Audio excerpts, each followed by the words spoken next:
పెద్దపల్లి జిల్లాకు సంబంధించినటువంటి సింగరేణి బొగ్గుగని కార్మికులకు హబ్ అయినటువంటి రామగుండం తదితర ప్రాంతాల్లో మేము తట్టా చెమ్మస్ కింద పడేస్తామని చెప్పి బెదిరిస్తే భయపడి ఆనాడు సెంట్రల్ గవర్నమెంట్ తెలంగాణ రాష్ట్ర ప్రకటన ఏర్పాటు దిశగా ఆలోచన చేసిన విషయాన్ని కూడా ఈ సందర్భంగా మనందరం గుర్తు చేసుకోవాలి.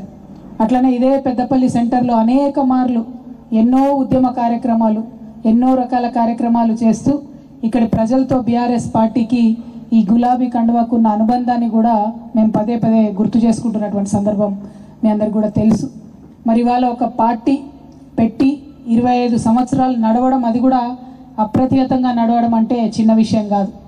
ఉమ్మడి ఆంధ్రప్రదేశ్ చరిత్రలు చూసుకుంటే దాదాపు ఒక 160 నుంచి 170 వరకు అనేక రకాల రాజకీయ పార్టీలు వచ్చినాయి పోయినాయి, కానీ నిలబడ్డాయి మాత్రం మన తెలంగాణలో మీరు చూసుకుంటే రెండు, అక్కడ టీడీపీ ఇక్కడ బీఆర్ఎస్. మరి నిలబడ్డాయి అంటే ఇక్కడ బీఆర్ఎస్కు ప్రత్యేకంగా పెనవేసుకొని పోయి ప్రజలతోని ఒక ఆత్మీయ బంధం, ఒక పేగు బంధం ఉందని చెప్పక తప్పదు. ఎందుకంటే ఒక్కొక్కసారి సందర్భంలో ఎలక్షన్లలో ఓడిపోయిన సందర్భాలు ఉన్నాయి, ఒక్కొక్కసారి గెలిచిన సందర్భాలు ఉన్నాయి. కానీ ఏది ఏమైనా ఈ గులాబీ కండువ కనబడంగానే కొట్టుకొని తెలంగాణ గుండె ఉండదంటే మాత్రం అది ఖచ్చితంగా తెలంగాణ సమాజం అంతా యాక్సెప్ట్ చేసేటటువంటి నిజం. ఎందుకంటే బీఆర్ఎస్ వాళ్ళను ఇదే గులాబీ కండువను ఎక్కడ చూసినా కూడా ఒకప్పుడు అవహేళన చేశారు. ఎందుకంటే 5-10 మందే ఉండే. ఆనాడు మమ్మల్ని చూసి అవహేళన చేసినటువంటి వాళ్ళందరూ కూడా ఇవాళ అరే గవాళ్ళు ఉంటేనే బాగుంటుండే, మన రాష్ట్రానికి కొంత రక్ష ఉంటుండే అనేటటువంటి పరిస్థితి వచ్చింది. మరి ఇటువంటి ఒక పార్టీ పెట్టి మొత్తం భారతదేశ చరిత్రను మార్చి, చరిత్ర గతిని మార్చి 10 సంవత్సరాల్లో రాష్ట్రాన్ని దేశంలో నంబర్ 1గా నిలబెట్టినటువంటి ఈ పార్టీ రజతోత్సవ సంబరం అంటే సిల్వర్ జూబ్లీ 25 సంవత్సరాలు గడిచి చేసుకుంటున్నటువంటి సంబరం అది వరంగల్లో చేసుకుంటా ఉన్నాము. మనం ప్రతి సంవత్సరం బీఆర్ఎస్ పార్టీ నుంచి ప్లీనరీ పెట్టుకొని ఆ తర్వాత ఎవ్రీ ఇయర్ సభ చేసుకున్నప్పటికీ కూడా ఇది ప్రత్యేకత ఉన్నది, చాలా ప్రత్యేకత. ఈ 25 వసంతాలకు సంబంధించినటువంటి మొత్తం చరిత్రనంతా కూడా యావత్ తెలంగాణ సమాజం నెమరు వేసుకునేటటువంటి సందర్భం ఇది. మేము కూడా బీఆర్ఎస్ పార్టీ నుండి జరిగినటువంటి అనేక ఉద్యమాలు చేసిన త్యాగాలు అన్నిటినీ గుర్తు చేసుకుంటున్నాం. గుర్తు చేసుకోవడమే కాకుండా ఈ ఏప్రిల్ 27 నుంచి మొదలు పెడితే వచ్చే ఏప్రిల్ 27 వరకు కూడా ఈ సంవత్సర కాలం మొత్తం కూడా అనేకమైనటువంటి సాంస్కృతిక కార్యక్రమాలు చేస్తాం. బీఆర్ఎస్ పార్టీకి సంబంధించి మరి కేసీఆర్ గారికి సంబంధించి మొత్తం బీఆర్ఎస్ పార్టీ నడిపించినటువంటి ఉద్యమానికి సంబంధించి అనేకమైనటువంటి అంశాలను కూడా ముందుకు తీసుకొని పోతాం. ఇవాళ పెద్దపల్లి ఆధ్వర్యంలో పెద్దపల్లి జిల్లాలో మరి చాలా పెద్ద సంఖ్యలో బీఆర్ఎస్ పార్టీకి ఎప్పుడైనా మద్దతు లభించింది. ఈ రజతోత్సవ సభకు కూడా మరి పెద్ద ఎత్తున పెద్దపల్లి జిల్లాలో ఉన్నటువంటి అన్ని నియోజకవర్గాల నుంచి, అన్ని మండలాల నుంచి, అన్ని గ్రామాల నుంచి కూడా పెద్ద ఎత్తున కార్యకర్తలు, తెలంగాణ రాష్ట్ర సమితి మంచి కోరుకునేటటువంటి వాళ్ళు, తెలంగాణ రాష్ట్రాన్ని ప్రేమించేటటువంటి ప్రతి ఒక్కరు కూడా ఈ సమావేశానికి రావాలని చెప్పి ప్రత్యేకంగా మేము ఆహ్వానం పలుకుతా ఉన్నాం. ఎందుకోసం అంటే సభ ఏర్పాట్లే అద్భుతంగా సాగుతూ ఉన్నాయి. దాదాపు 1300-1400 ఎకరాల్లో సభాస్థలి ఉండడం, మజ్జిగ ప్యాకెట్లే దాదాపు 20-25 లక్షల పైచీలకు మజ్జిగ ప్యాకెట్లు పెడతా ఉన్నామంటే వచ్చేటటువంటి ప్రజలు ఎంతమంది ఉంటారో, ఆ జనవాహిని ఏ విధంగా ఉంటుందో నిజంగా తెలంగాణ యావత్తు కూడా వచ్చి చూడాల్సినటువంటి ఒక సమావేశంగా, చరిత్రలో నిలిచిపోయేటటువంటి సమావేశంగా ఇది ఉండబోతా ఉన్నది. అంటే మొన్నటిదాకా మనం కుంభమేళ గురించి మాట్లాడుకున్నాం.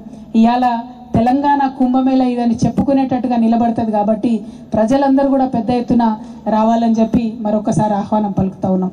ఇవాళ ఒక పక్క తెలంగాణ అస్తిత్వాన్ని చాటేటటువంటి మన పార్టీని నిలబెట్టుకోవడంతో పాటు ఇంకొక పక్క ఎప్పుడైనా మన పార్టీ బలం, గులాబీ కండువా బలం ఏంటంటే ఒక పక్క మన లక్ష్యం వైపు అడుగులేస్తూనే ఇంకొక పక్క మన ప్రత్యర్థులు వేస్తున్నటువంటి ఎత్తులు, పైజిత్తులు, వారు చేస్తున్నటువంటి మోసం, వీటన్నిటిని కూడా ప్రజలకు ఎప్పటికప్పుడు ఎండగట్టే మనం ఇన్ని రోజులు కూడా మరి ఉద్యమాన్ని ముందుకు తీసుకుపోయినాం, రాష్ట్రాన్ని ముందుకు తీసుకుపోయినాం.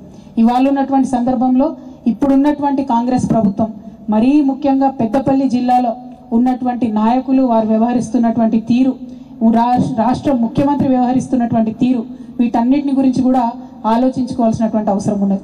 ఉదాహరణకు చెప్తే రైతు బంధు, తెలంగాణ అంటేనే భారతదేశం మొత్తం, అది హిందీ వాళ్ళైనా, గుజరాత్ వాళ్ళైనా, రాజస్థాన్ వాళ్ళైనా, తమిళనాడు వాళ్ళైనా ఏకపక్షంగా గుర్తుపట్టేటటువంటి పథకం ఏదన్నా ఉందా అంటే కేసీఆర్ గారు రైతు బంధు ఇస్తున్నారని ఎక్కడికి పోయినా మాకు చెప్తారు. అటువంటి పథకాన్ని కంప్లీట్గా నీరుగార్చి రైతులకు ఇవాళ భరోసా లేకుండా చేసినటువంటి ప్రభుత్వం ఇప్పుడున్నటువంటి కాంగ్రెస్ ప్రభుత్వం. మీ అందరూ ఒకసారి ఆలోచించాలి. 1 ఎకరం ఉన్నటువంటి రైతుకి ఒక 35,000 మనకు రుణమాఫీ అవుతుంది అనుకుంటే ఈ 4 పంటలకు గత 4 పంటలకు కలిపి చూసుకుంటే ఆల్రెడీ వాళ్ళు చేసినటువంటి హామీ ప్రకారం 40,000 వాళ్ళే ఇవ్వాలి రైతులకు. అంటే 35,000 రుణమాఫీ చేసి 40,000 ఎగ్గొట్టేసారు. దారుణం ఏంటంటే అది 1 ఎకరం ఉన్న రైతుకైనా 4 ఎకరాలు ఉన్న రైతుకైనా 10 ఎకరాలు ఉన్న రైతుకైనా ఎవరికి కూడా ఇవాళ వ్యవసాయం చేయాలంటే ధైర్యం రానటువంటి పరిస్థితి. ఎందుకు?